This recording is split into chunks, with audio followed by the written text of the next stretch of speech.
Assalamualaikum warahmatullahi wabarakatuh.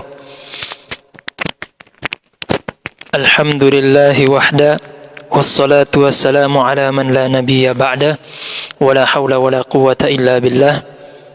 Wa nusalli wa nusallim ala sayyidina wa qudwatina Muhammad wa ala alihi wa ashabihi wa man wala, amma ba'd.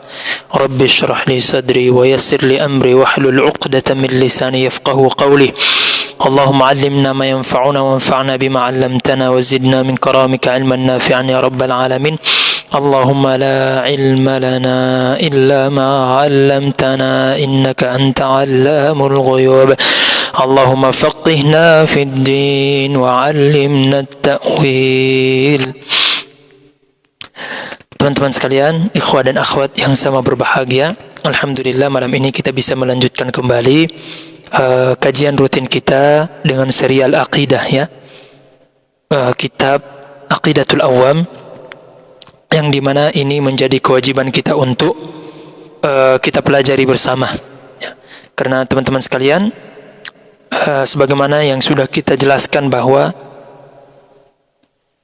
di antara keyakinan ahlu sunnah wal jamaah adalah kewajiban yang pertama kali yang hendak dilakukan oleh seorang hamba adalah ma'rifatullah, ya. Ma'rifatullah itu akan bertambah, berkenalan dengan Allah Subhanahu wa taala itu akan bertambah kuat, akan bertambah mantap ketika ya kita tambah dengan belajar, menuntut ilmu. Maka tidak cukup bagi seorang hamba dia mengetahui bahwasanya Allah itu ada. Enggak cukup sampai di situ. Karena kalau cuma sekedar mengetahui bahwasanya Allah itu ada, maka semua kelompok-kelompok, bahkan dalam kelompok sekte-sekte yang telah disesatkan oleh para ulama kita, mereka meyakini bahwasanya Allah itu ada. Tetapi tidak mencukupkan mereka masuk ke dalam lingkaran ahlu sunnah wal jamaah, walaupun mereka ahlul kiblat, ya, walaupun mereka ahlul kiblat. Ini harus kita perhatikan bersama. Mustalah Islam itu lebih luas, awsa' dibandingkan ahlu sunnah wal jamaah. Ya, ingat teman-teman sekalian, karena Islam itu lebih luas dairah cakupannya. Makanya para ulama kita tetap memasukkan misalnya Mu'tazilah, sekte-sekte yang sesat ke dalam ahlul kiblah. Sama-sama kita masih menyembah Allah, walaupun mereka tersesat dalam segi pemikiran dan keyakinan. Tapi kalau sudah bicara ahlu sunnah wal jamaah, ini mustalah khusus, ini istilah khusus yang tidak boleh sembarangan dimasukkan kepada, atau tidak boleh memasukkan sembarangan, ya. Ada dhawabit, aturan-aturan yang harus dilewati, yang harus dijadikan sebagai standar bahwasanya mereka layak disebut ahlu sunnah wal jamaah. Nah, inilah yang harus kita pelajari, ya. Minimal teman-teman sekalian, makanya kalau dalam kajian akidah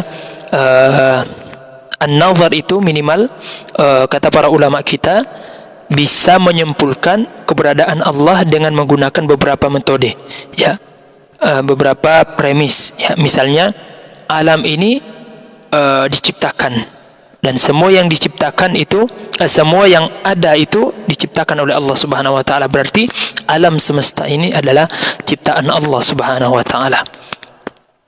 Atau misalnya ingin membuktikan keberadaan Allah Subhanahu wa taala, ya. Setiap yang ada membutuhkan muhdits, membutuhkan yang mengadakan. Ya. Alam semesta diadakan.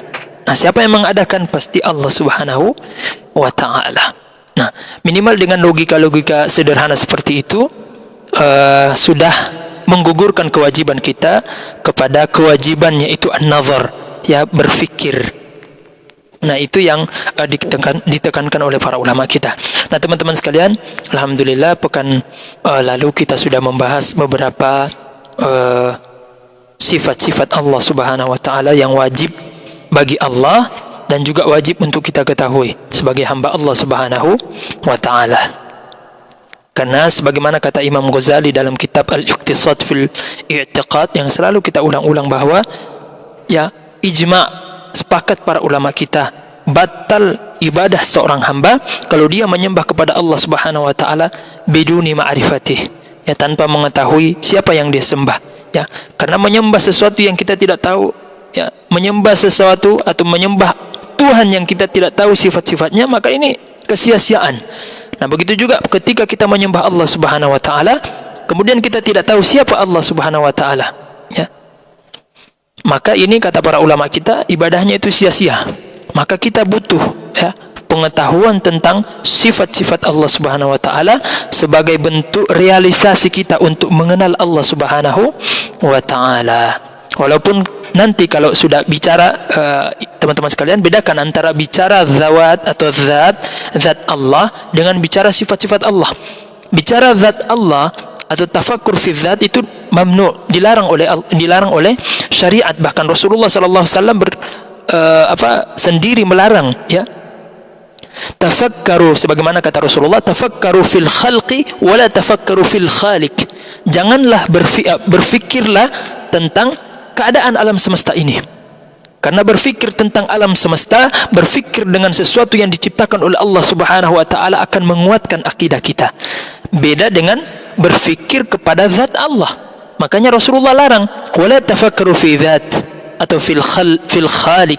Janganlah berfikir tentang zat Allah. Karena berfikir tentang zat Allah akan menyebabkan kita kepada kesesatan. Ya. Karena sehebat apapun kita berfikir tentang zat Allah, maka kita tidak akan sampai kepada hakikat yang sebenarnya. Karena Allah Subhanahu wa taala tidak bisa jangkau atau dijangkau dengan akal fikiran. Surga saja, teman-teman sekalian, kita tidak bisa menjangkau yang sebenarnya. Hakikat dari surga itu seperti apa, kita nggak bisa. Ya, walaupun dari segi nama, beberapa nama misalnya buah-buahan yang ada di surga itu ada sisi musyarakah, ya, ada kesamaan walaupun tidak sama, ya, hanya untuk litakrib, agar kita bisa tumbuh motivasi untuk berharap agar Allah masukkan ke dalam surga walaupun hakikatnya berbeda. Nah, mimbabil aula, lebih utama lagi Allah Subhanahu wa taala. Makanya sebagaimana kata para ulama kita, al-ajzu fil idraki idrakun. Ketidakmampuan kita untuk berfikir atau untuk mencapai kepada pengetahuan hakikat tentang Allah, itulah kita namanya wusul, sudah sampai. Nah, nanti kita akan jelaskan nanti insyaallah. Karena teman-teman sekalian, kalau ini juga pelajaran, ya, bahwasanya antum kalau cita-cita jadi wali, pengen jadi wali ini kalau ada teman-teman sekalian di sini pengen cita-cita jadi wali Allah Subhanahu wa taala, maka belajar dulu akidah, ya. Karena akidah para wali-wali Allah Subhanahu wa taala yang ahli tasawuf itu luar biasa akidah mereka, ya.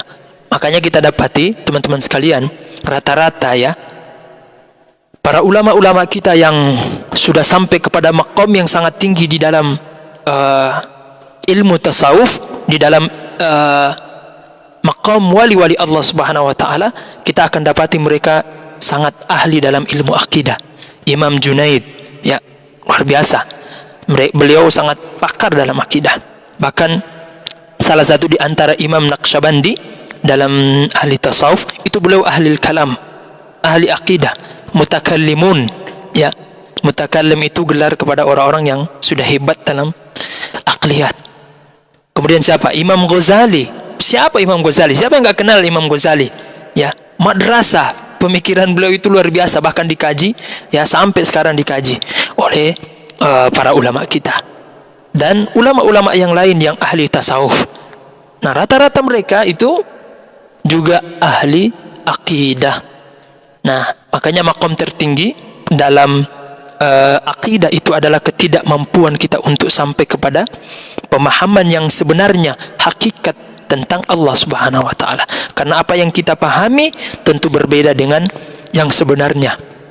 Nah, ketika kita tidak mampu untuk sampai kepada pemahaman yang sebenarnya, maka itulah usul, itulah makom kita yang dimana kata para ulama kita, disitulah kita sudah sampai kepada puncak mengenal Allah. Di situ justru kita sudah mengenal siapa Allah. Ketidakmampuan kita untuk memahami yang sebenarnya siapa Allah, itulah itulah kata para ulama kita puncak dari perkenalan kita dengan Allah Subhanahu wa taala. Makanya kata para ulama kita, al-ajzu 'anil idrak idrakun. Nah, teman-teman sekalian yang dimuliakan oleh Allah Subhanahu wa taala, insyaallah kita akan kaji malam ini melanjutkan kembali tentang sifat-sifat Allah Subhanahu wa taala, yang dimana kita pekan-pekan sebelumnya kita sudah mempelajari tentang sifat-sifat Allah dari sifat nafsiyah yaitu al-wujud, dan juga pekan lalu kita sudah ambil beberapa atau satu kayaknya ya, qadim, sifat salbiyah yaitu qadim, sifat qadim. Nah, insyaallah teman-teman sekalian, malam ini kita coba untuk mengambil atau mempelajari sifat Allah Subhanahu wa taala. Salah satu di antara sifat Allah Subhanahu wa taala tentang sifat salbiyah yaitu al-baqa. Karena kemarin kayaknya kita belum pelajari ya al-baqa. Jadi teman-teman sekalian, kemarin kita sudah jelaskan bahwa qadim itu adalah dia punya beberapa makna, dan disebutkan oleh para ulama kita minimal 2 makna tentang qadim ini. Yang pertama adalah tentang qadim adalah keberadaan Allah atau keberadaan yang tidak didahului oleh sesuatu apapun, ya. Permulaan yang tidak didahului oleh siapapun dan apapun. Itu namanya sifat qadim. Jadi wujud Allah Subhanahu wa taala tidak didahului oleh apapun dan siapapun. Dan ini selaras dengan hadis Nabi sallallahu alaihi wasallam, di mana kata Rasulullah, "Kana Allah wa lam yakun syai'un ghairuh." Dahulu Allah sudah ada, dan keberadaan Allah pada saat itu ya tidak ada selain Allah Subhanahu wa taala, di mana keberadaan Allah pada saat itu masa qadim itu tidak ada selain Allah Subhanahu wa taala. Dan di sini juga memberikan pelajaran kepada kita bahwa Allah tidak membutuhkan tempat. Karena kalau Allah membutuhkan tempat, maka tempat itu harus juga punya sifat yang sama dengan Allah, yaitu sifat qadim.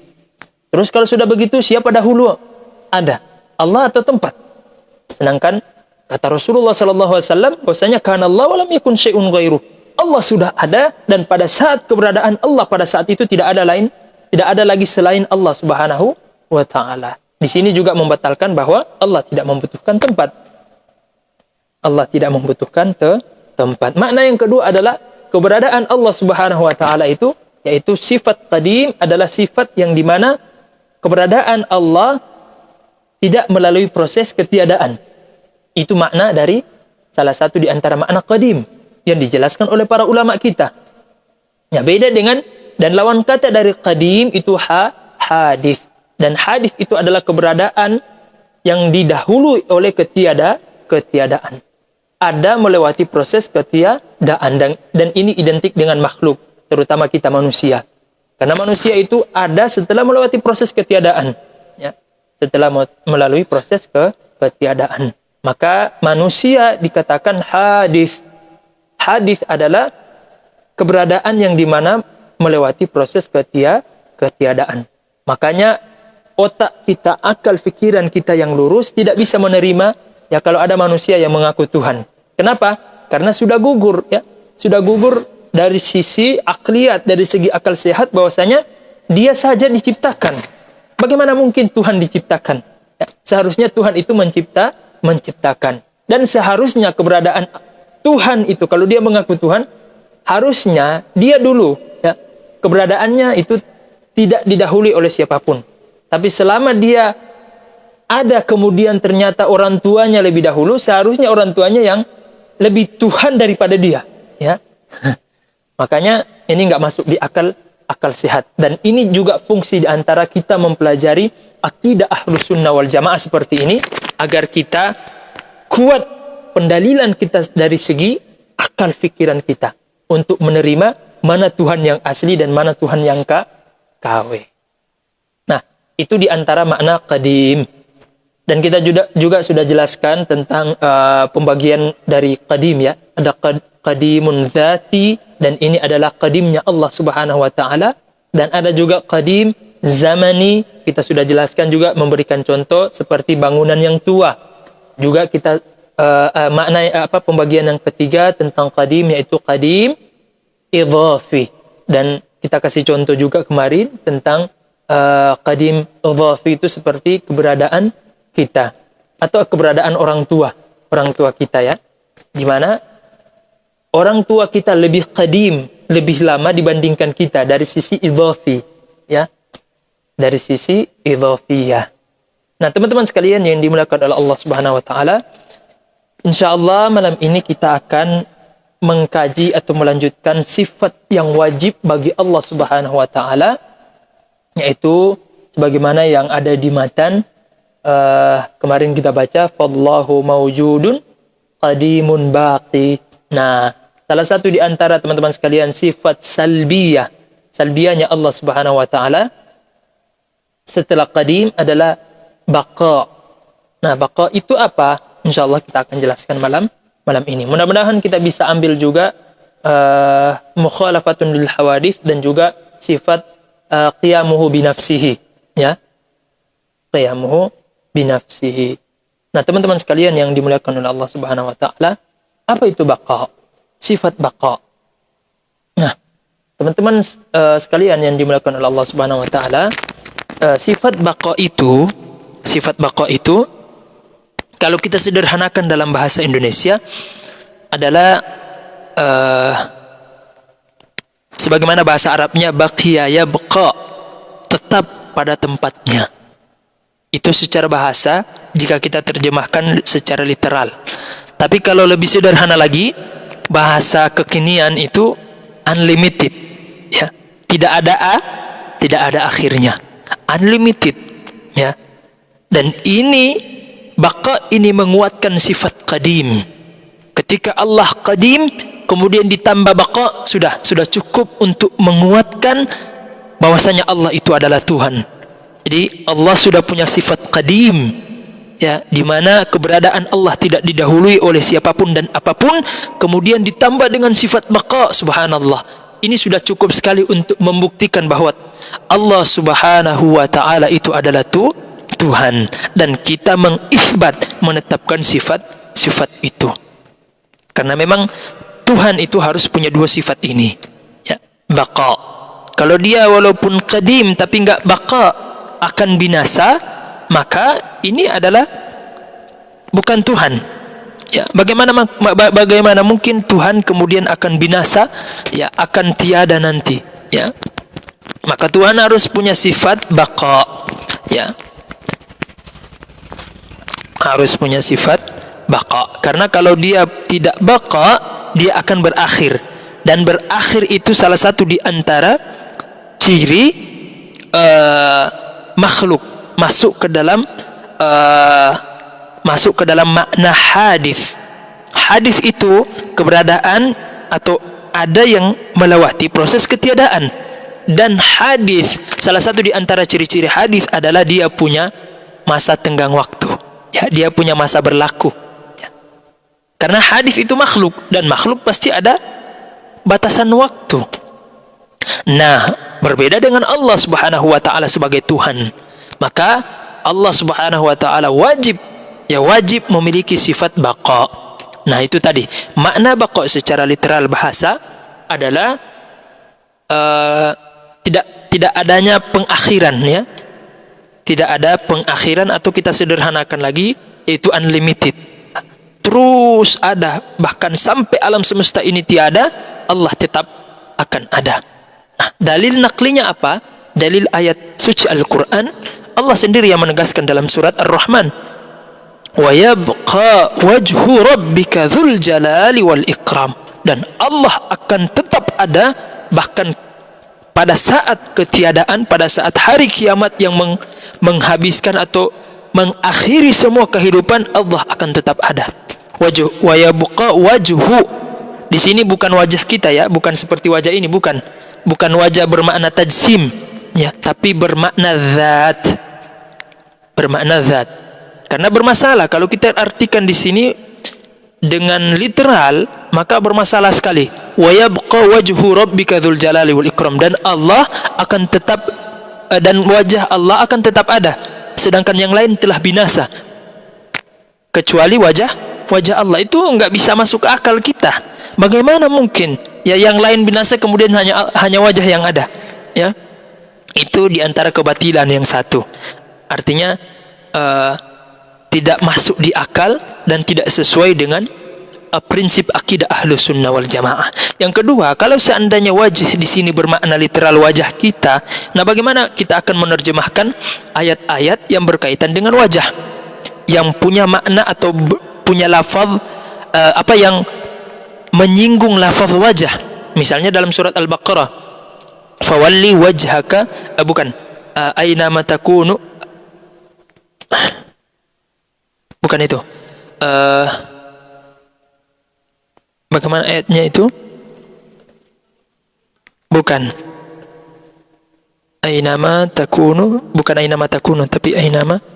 Ada teman-teman yang bisa ingatkan? Saya lupa itu. Di awal surat juz 2 itu. Ainama, sebentar, kita lihat dulu. Ana lupa.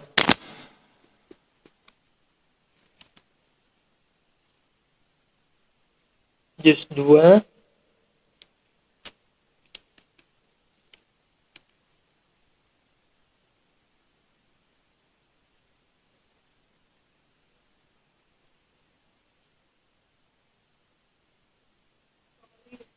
iya, fawalli wajhaka syatr. Bukan. Sebentar, bicara dulu. Wa haitsu ma kuntum fawallu wujuhakum syatr alla yakuna lin-nasi.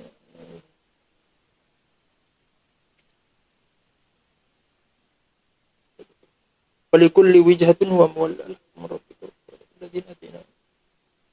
Coba teman-teman bisa bantu cari ayat itu di Android aja ya, Al-Quran Android. Kita sambil baca qad nara taqalluba wajhika fawalli wajhaka syatr fawalli wajhaka alladziina utul kitab.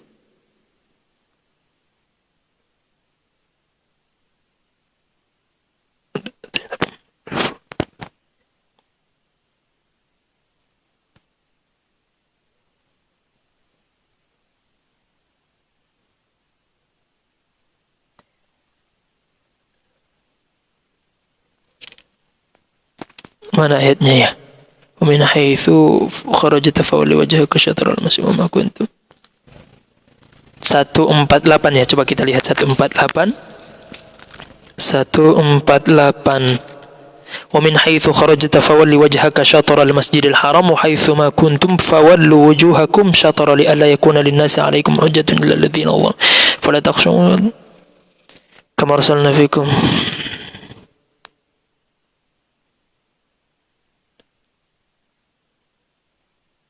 Yang jelas ada kata-kata ainama tuwallu fatham wajhullah. Astagfirullah.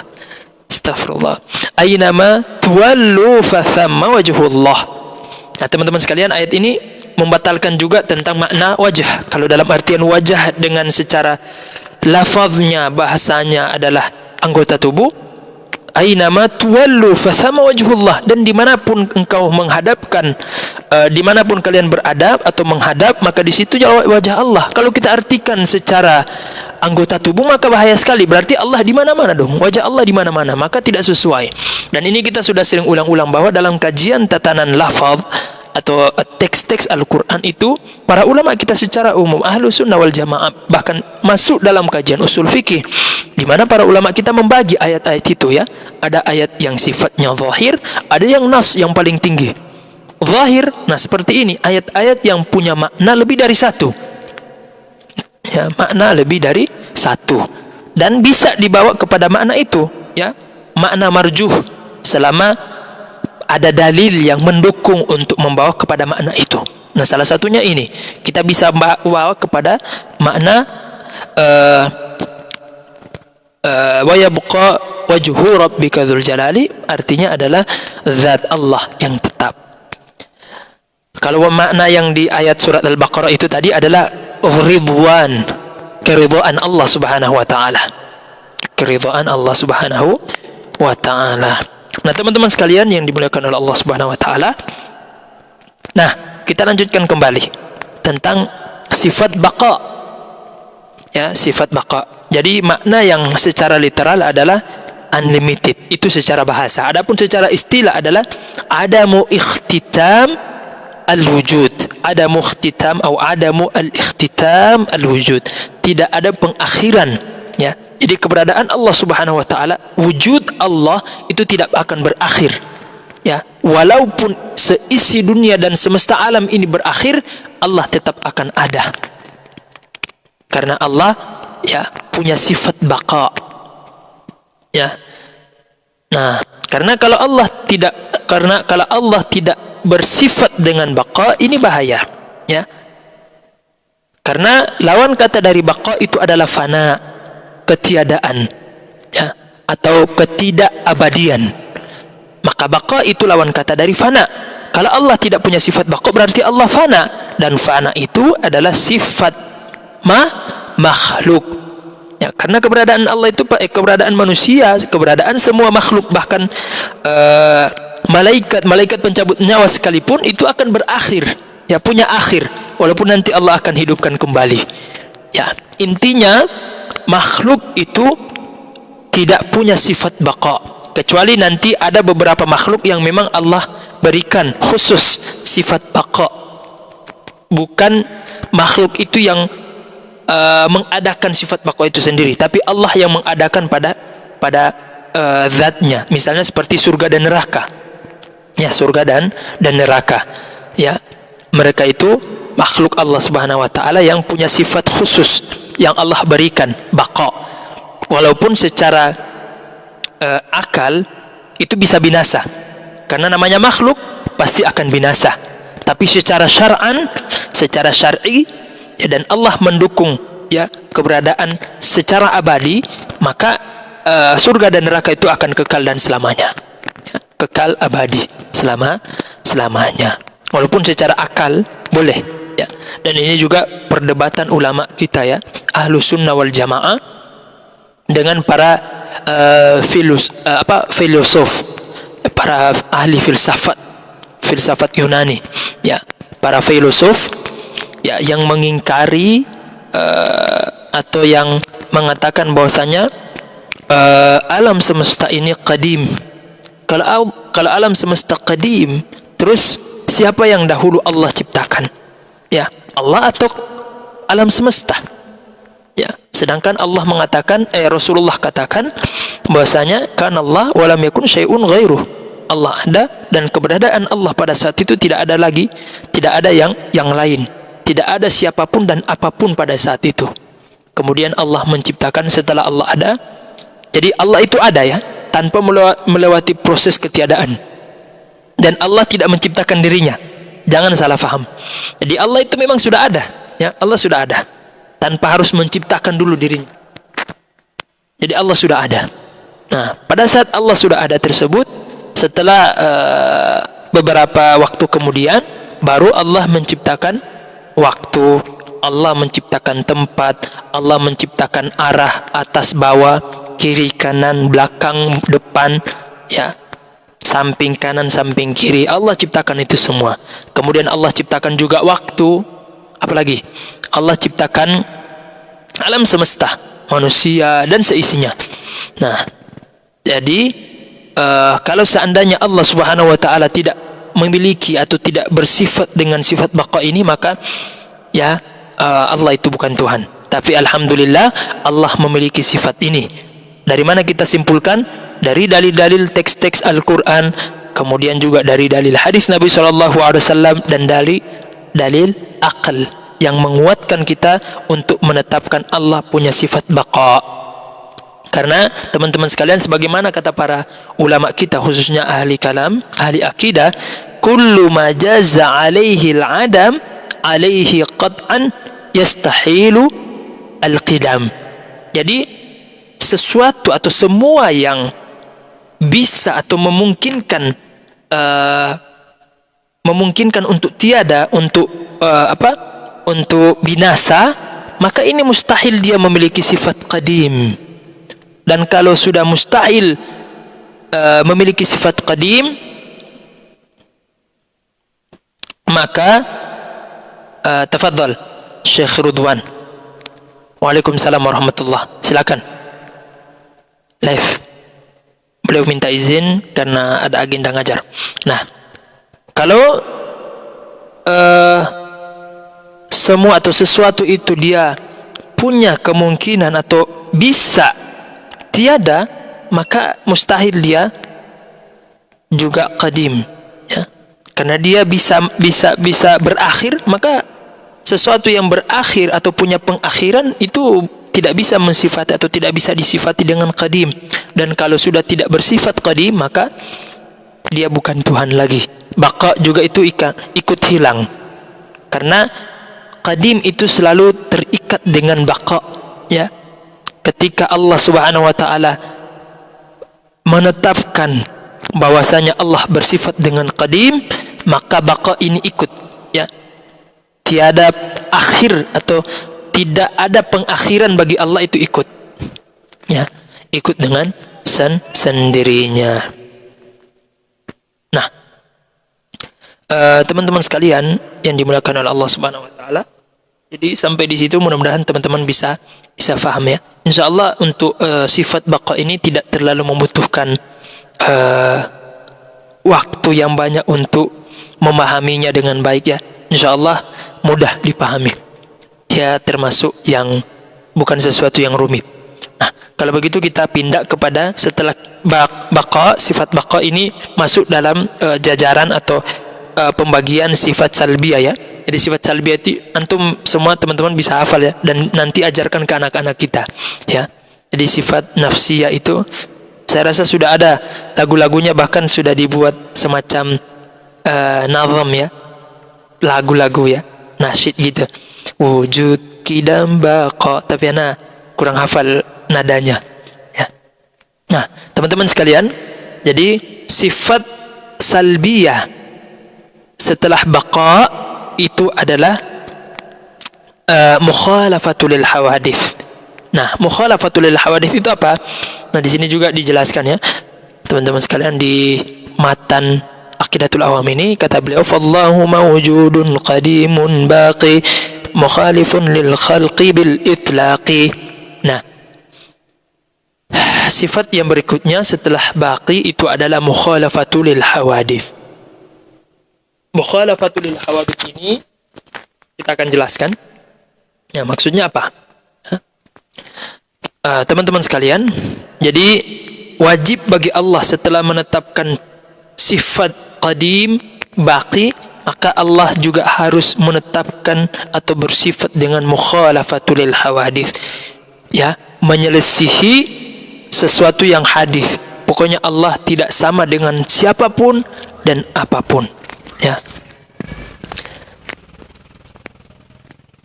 Sifat ini akan menjadi sia-sia, semacam abas, ya, kalau kita katakan Allah itu punya tangan, walaupun kita bilang, oh, tangan Allah tidak seperti makhluk, wajah Allah tidak seperti makhluk. Terus kenapa, atau terus di mana spesialnya ayat yang mengatakan laisa kamitslihi syai' wa huwas samiul basir? Allah tidak serupa dengan apapun dan siapapun. Arti konsekuensi tidak serupa di sini, maka Allah berbeda dengan makhluk.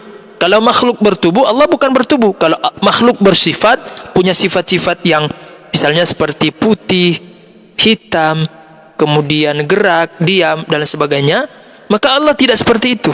Allah tidak serupa dengan itu. Benar-benar menyelisihi, tidak sama, ya, tidak sama. Makanya kata para ulama kita, konsekuensi dari mukhalafatul hawadits, ketidaksamaan Allah dengan apapun dan siapapun, termasuk makhluk, ya, secara umum. Di situ termasuk bahwasanya Allah tidak serupa dengan kita dari segi Allah tidak bertubuh, Allah tidak berjasad, Allah tidak bertempat, kemudian Allah bukan sesuatu yang besar, Allah juga bukan sesuatu yang kecil. Allah tidak punya arah, ya. Allah itu bukan di atas, bukan di bawah, bukan di kiri kanan, karena Allah asalnya tidak bertempat.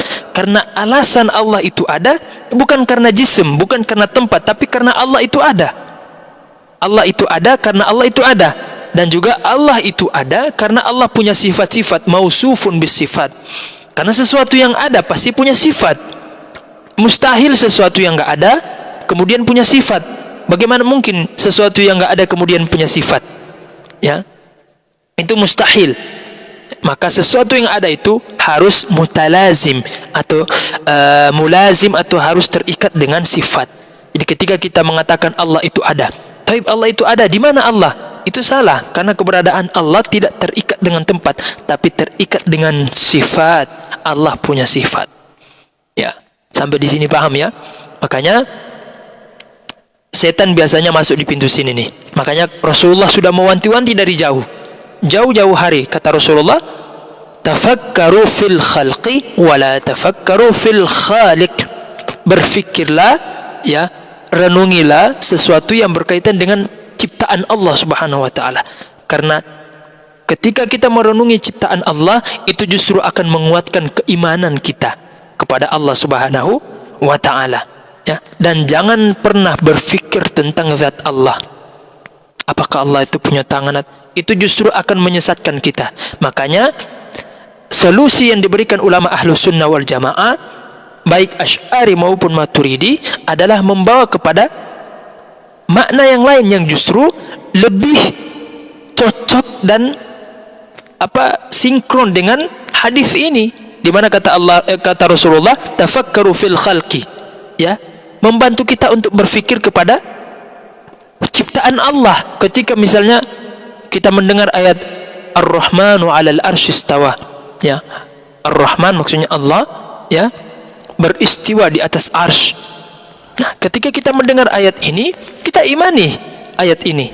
Ya, kita imani ayat ini. Tapi pemahaman kita terhadap ayat ini bukan memaknai bahwa Allah di atas arsy bertempat, tidak. Tapi Allah punya kekuasaan. Makanya kalau kita perhatikan teman-teman sekalian, silahkan buka ayat yang berbicara tentang istiwa. Rata-rata semuanya di dalam Al-Quran, pasti setelah ayat istiwa itu pasti ada kata-kata atau kalimat yudabbirul amr, baik sebelumnya atau sesudahnya. Pasti, silakan buka. Kalau teman-teman nanti ngaji, ya garis bawahi kalau ketemu ayat tentang istiwa alal arsh, tentang istiwa alal arsh, perhatikan. Pasti setiap ayat yang datang istiwa alal arsh itu pasti setelahnya yudabbirul amr, ya, Allah yang mengatur segala urusan, baik yang ada di bumi yang ada maupun yang ada di langit. Ini membuktikan bahwa menjadi qarina yang sangat kuat untuk ditakwil, dibawa kepada makna bahwasanya maksud tentang ayat istiwa itu justru mengarah kepada yang lebih kuat, bermakna kekuasaan Allah. Ya, kekuasaan Allah. Dan ini selaras dengan hadis tadi, tafakkaru fil khalqi, bahwasanya Allah Subhanahu wa taala menciptakan alam semesta ini. Allah berkuasa di alam semesta ini. Dan insyaallah itu akan lebih kuat daripada ketika kita menetapkan misalnya mendengar ayat yang berbicara tentang tangan Allah, ya. Tangan Allah.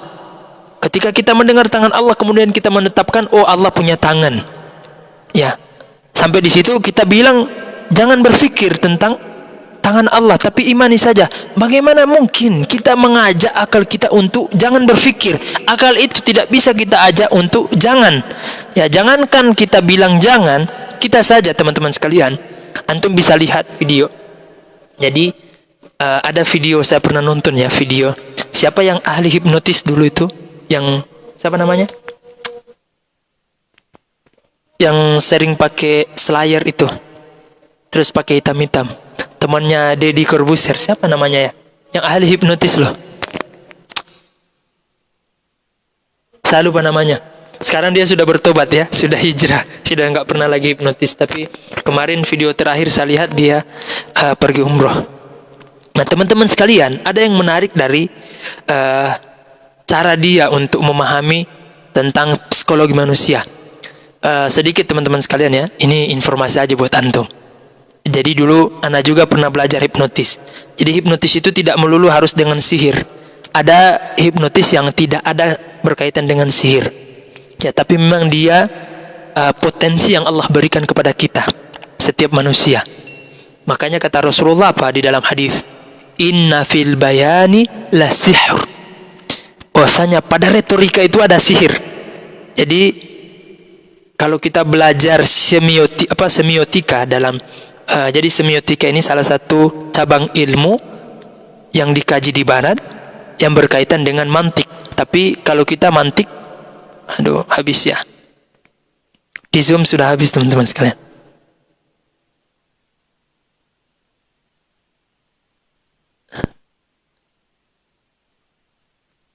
Sebentar ya. Kita lanjut di Facebook aja ya. Lanjut di FB. Lanjut di FB. Nah, teman-teman sekalian, ada yang menarik dari bukan penelitian ya, tapi beliau yang ahli hipnotis itu dia coba untuk membuat satu acara menarik ya. Jadi dia buat satu kotak, kemudian ada lubang hitam di situ yang bisa kita lihat. Tapi menariknya, dia tulis di atas itu kalimat, jangan lihat ke lubang ini.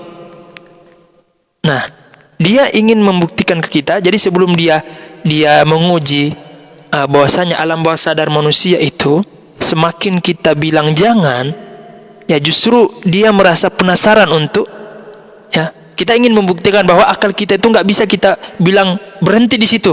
Enggak, akal itu bukan kambing atau akal itu bukan kucing yang kita bisa tahan. Enggak, akal itu dia bagian dari arad atau sesuatu yang kita nggak bisa bilang berhenti. Enggak, semakin kita bilang berhenti, dia justru akan semakin lewat di situ ya. Itu akal. Nah, dia membuktikan bahwasanya begitulah akal pikiran manusia, bahwa manusia itu di alam bawah sadarnya dia akan menangkap larangan itu. Ketika dibilang jangan lihat di sini, justru mengajak manusia itu untuk dia penasaran untuk melihat ke dalam. Dan terbukti beberapa di antara orang-orang yang lalu lalang di depan box itu, box besar itu, justru mungkin kalau dibandingkan 10 ya, ada 5-6 banding 10 yang tengok ke dalam situ. Dan lebih lucu lagi ya, dia di dalam box itu dia taruh orang, kemudian orang itu sudah siap dengan kue ulang tahun ya. Jadi pas orang nengok ke dalam situ, dia hantam pakai kue tadi. Dia hantam pakai kue tadi. Sehingga orang marah-marah, ya, marah-marah. Ngapain marah-marah coba? Ya, dia marah-marah padahal udah ketulis di atas itu peringatan jangan lihat ke bawah sini atau jangan lihat ke dalam lubang ini, tapi justru membuat dia untuk penasaran nengok ke dalam. Nah, akal pikiran kita itu seperti itu teman-teman sekalian. Kita nggak bisa bilang, oh jangan berpikir. Jangan, justru ketika kita bilang jangan berpikir, memaksa dia untuk lebih, adrenalin otak kita itu berfungsi. Justru dia coba untuk menerawang ke sana. Ditambah lagi syaitan yang ada di dalam tubuh kita, di mana kata Nabi SAW bahwasanya anak cucu Adam itu atau syaitan itu yajri majrad dam ya, bahwasanya di setiap anak cucu Adam itu ada setan, di mana dia selalu berjalan ya di dalam aliran darah kita. Maka ketika Rasulullah melarang kita untuk berfikir kepada zat Allah, itu faedahnya di situ agar kita tidak disesatkan oleh syaitan. Ya, akhirnya apa? Syaitan mengajak kita ketika kita mengatakan Allah punya tangan, tapi jangan berfikir tentang zat Allah, itu susah sekali, ya. Karena justru dia akan mengajak kita berfikir. Akhirnya apa? Ketika ya hadis-hadis yang masih tingkatnya hadis ahad dan bukan mutawatir, yang menceritakan misalnya tentang tangan Allah punya dua tangan, keduanya tangan kanan. Bagaimana mungkin? Nggak bisa maksudnya. Nggak bisa kita tahan akal kita untuk berpikir ke sana. Karena tangan itu secara lafaz, karena teman-teman sekalian, lafaz itu ditetapkan ya, diambil dari keseharian kita, ya keseharian manusia. Karena apa yang dipahami oleh manusia itulah yang diletakkan lafaznya untuk digunakan sehari-hari sebagai manusia. Makanya Al-Quran itu bukan turun ke benda mati, bukan turun ke batu, bukan turun ke gunung, apalagi malaikat, bukan, tapi ke manusia. Dan Allah menggunakan teks-teks Al-Quran, bahasa Arab yang memang digunakan oleh manusia untuk berinteraksi. Kenapa? La'allakum ta'qilun, agar kita berfikir, agar kita bisa memahami Al-Quran itu dengan baik. Makanya Al-Quran itu diturunkan dengan menggunakan bahasa manusia, bahasa yang dipahami oleh manusia. Makanya para ulama kita mengkategorikan ayat-ayat yang yuhim, yang bisa disalahpahami kepada makna tajsim, ditakwil. Karena para ulama kita sudah sepakat, ijma', sebagaimana dalam fikih ada ijma', di dalam akidah juga ada ijma' bahwasanya Allah bukan jisim. Yang mengatakan Allah jisim justru sesat, menyesatkan. Bahkan sebagian para ulama kita mengatakan mereka sudah kafir, termasuk para ulama Hanabilah. Ya, teman-teman sekalian, ternyata sudah qomat ya. Kita cukupkan dulu sampai di sini. Ya, mudah-mudahan apa yang saya sampaikan bermanfaat bagi diri pribadi saya, juga buat teman-teman sekalian. Ya, ini dulu yang bisa saya sampaikan. Kalau ada kata-kata yang menyinggung dan membuat teman-teman agak risih atau tersinggung, saya minta maaf ya. Dan jika ada yang bermanfaat dari kajian kita malam ini, ambillah, karena sesungguhnya itu semuanya datang dari Allah Subhanahu wa taala. Billahi taufiq wal hidayah. Assalamualaikum warahmatullahi wabarakatuh.